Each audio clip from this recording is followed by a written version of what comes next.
तालुक्यातील डोंगराळे येथे कुमारी प्रज्ञा जगदीश दुसाने 4 वर्षाच्या मुलीवर एका नराधमाने विकृत पद्धतीने अत्याचार करून तिची हत्या केली।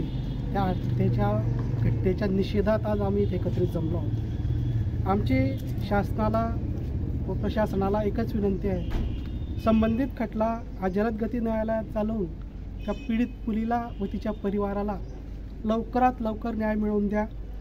संबंधित आरोपीला फाशीची शिक्षा झालीच पाहिजे, ही एक मुख्य मागणी आज आम्ही इथे घेऊन आलो आहोत। व पीडितेच्या परिवाराला जे त्यांचं मनोधैर्य खचलंय त्याला काहीतरी शासनाने त्यांचं खच्चीकरण जे आहे त्याला ते दूर होण्यासाठी शासनाने प्रयत्न करावे, त्यांचं पुनर्वसन करावं, ही आज आमची सर्व सुवर्णकार समाजाची मागणी।